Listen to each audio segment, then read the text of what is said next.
Today we are joined by Mike Russell, who is a licensed private investigator since 1978 and the director and president of Legal Investigations, Inc. in Alexandria, Virginia. Mike has worked over 12,000 cases and is the go-to person in the DC area for attorneys and individuals seeking assistance with investigations. He's joined by Diane Nolan, one of the partners at Argent Bridge Advisors and one of the leaders for Second Saturday program. And Diane has some prepared questions to ask Mike, and then we will open it up to the attendee questions. And with that, I will turn it over to you, Diane. Thank you, Lise. And Mike, welcome. Thank you. I thought you might actually have dark, of course, never fails the dog, dark sunglasses and a hat on or something, but Well, I could find some around here, I'm sure. I think, Mike, I appreciate you being here. Thank you very much. And I suppose I'm most curious about the things that I'll ask and maybe so that I can be better at understanding when someone might need to engage. But I guess that's my first question. How would a client know if they need you? And so how would they engage? And then maybe you could expand on that too, what they should hope to get out of the engagement. Okay, well, if they're in Virginia, and I assume most of your attendees are in Virginia, which is probably one of the best states for laws governing private investigators in the country. One of the things that we have to do is we have to have a contract that spells out what we're going to do, how much we're going to charge, and what the end goal is. And that includes report writing and has an attorney's name on it and all that kind of information. Generally speaking, when they already come to our office, they already know that something's wrong and they're just trying to prove it. Almost every time in the 40 some years that I've been doing this, I hear regularly, I wish I'd have called you sooner. They know, they wish they could have proved it sooner rather than later, depending on what the situation is, whether it's a regular adultery case or a child custody matter or cohabitation. Those are the main three areas that we deal with family law cases. So a person will come to us and say, I think my spouse is unfaithful. And then they can go over the litany of questions, and I can pretty much tell them from right here behind my desk, yes, they are. We'll have to find out. We don't try to predict the future, but there's so many cases that have so many similarities that we see that it's not difficult to agree with them. And most of our clientele are referred to us by the legal community. They've already been vetted by the attorneys. The attorneys have referred them to us. They know there's a problem, but most of the time, most of the clients already know. Okay. A lot of times people are in denial, and a lot of times they're, it doesn't matter who it is or how sophisticated they are, or how educated they are. They don't want to believe the worst about their spouse. And so that causes some reluctance, whether they're embarrassed or whatever it is. But soon after they get started, there's a different goal in mind. And so that's the direction we take them. Got it. So you're saying oftentimes it's their attorney who is introducing them. So they find you by way of their attorney. And likely when they've come to see you, they already have some suspicion that something's off. Yes.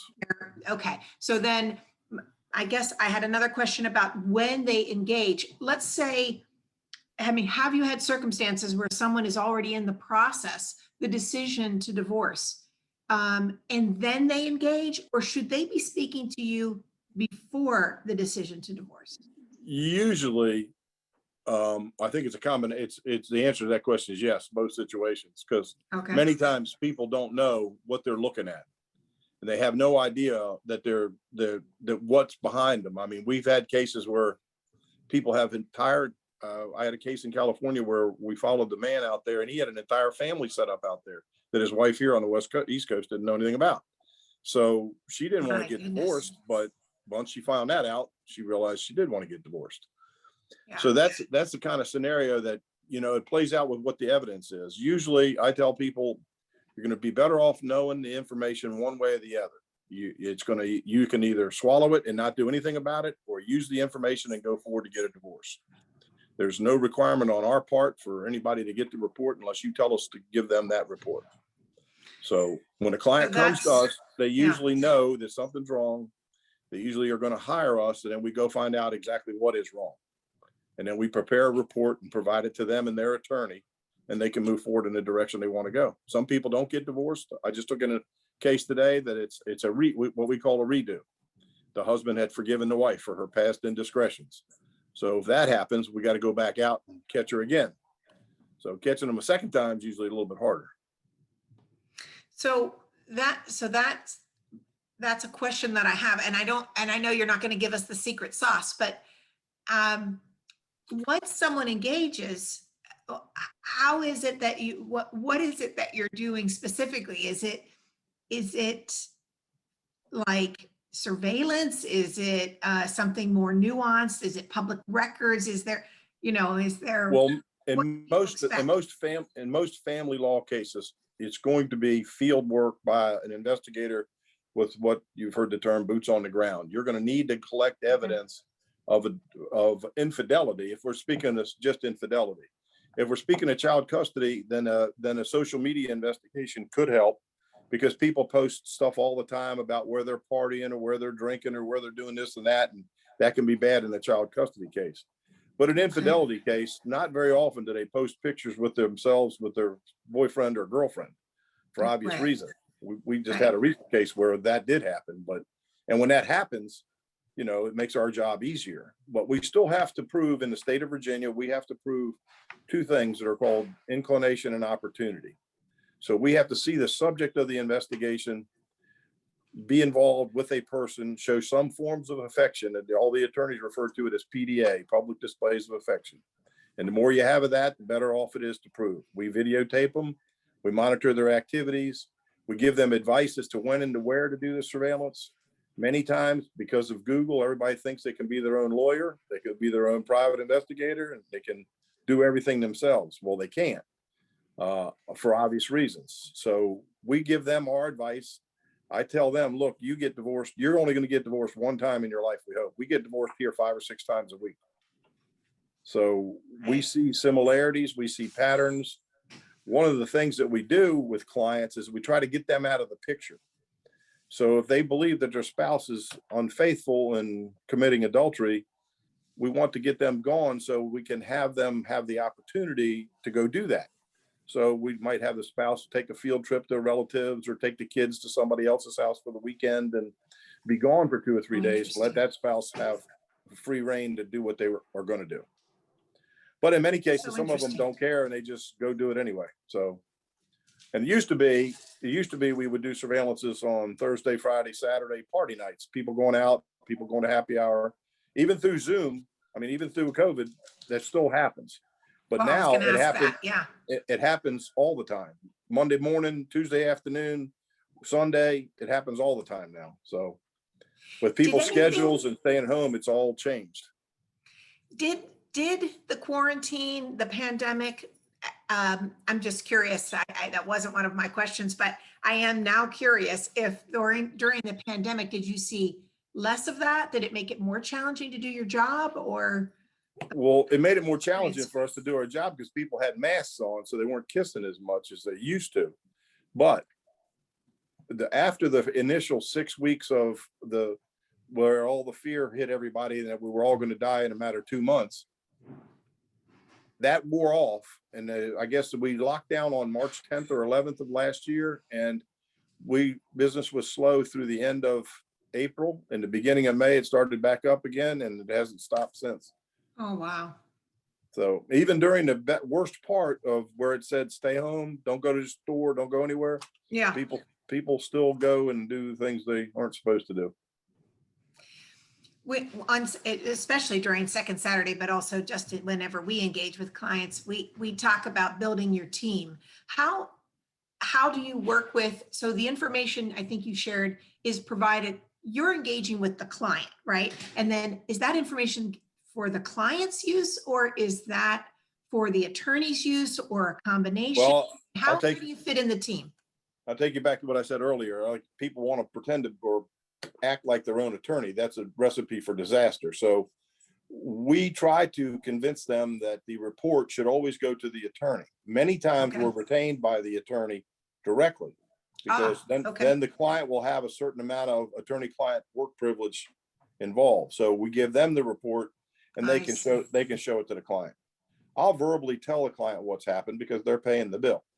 Yeah. But I don't like to give a client pictures or an investigative report, because one, that will end up potentially ruining the negotiations going forward, because you don't want to tell the other party all the information you already have. So usually when you get a spouse who's mad and they're upset and they've been cheated on, the first thing they want to do is have what we call the aha moment.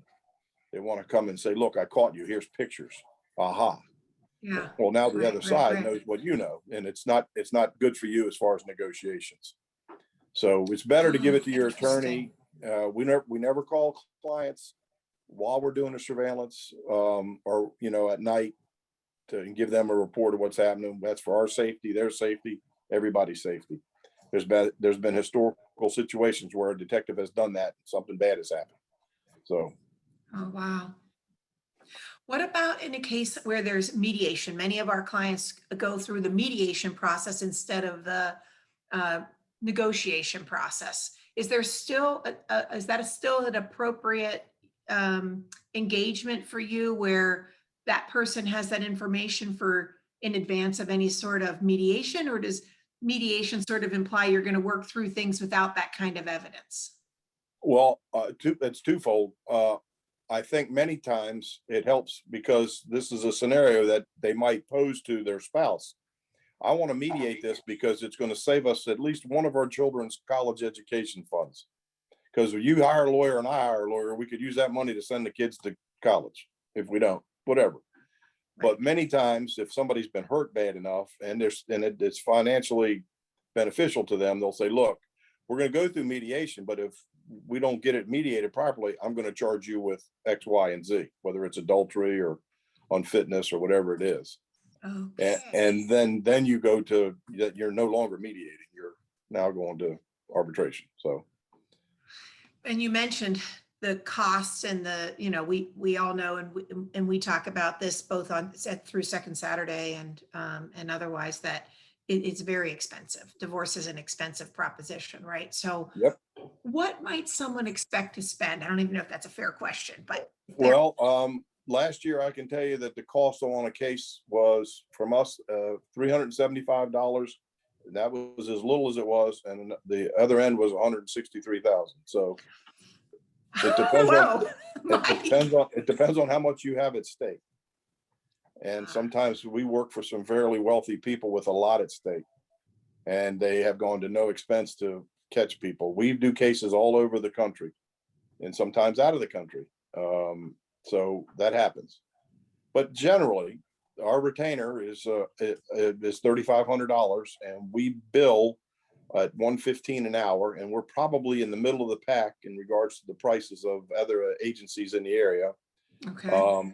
If you go real low and you try to find somebody to do the job real cheap, that's what you're going to get. Get what you pay for, right? You're going to get a problem, and then I'm going to hear about it eventually. And the average cost on a domestic case is between $3,000 and $5,000 as far as adultery is concerned. With custody, it can get more. With cohabitation, it can get a little bit less. But can you speak to that? Actually, I was going to ask that. So there are times where the divorce is final and someone's a recipient of alimony or spousal support, and a condition of that is no cohabitation, right? We've had an experience where a client has forfeited their alimony as a result of cohabitating and thinking they're not. Is that common that one party might come to you and say, this is where we are and I want you to? That's very common in the last few years. We do lots of cohabitation cases. So those are over a period of time. We usually, some lawyers wish us to document it every month for a 6-month period of time. And we go at different days and times or nights. We do a statistical review. We look for different information about the people to see if they've commingled funds, commingled accounts, commingled driver's license, voter registration. any kind of public records to show that they're residing in the same house. And then a lot of times, what the number one excuse that they come up with is that I'm renting a room from my girlfriend, Yeah. or vice versa. Why we always recommend, if possible, that people get their support up front as a lump sum. So Yep. it's not an issue, right? Yep. But for both Um, sides. Yeah.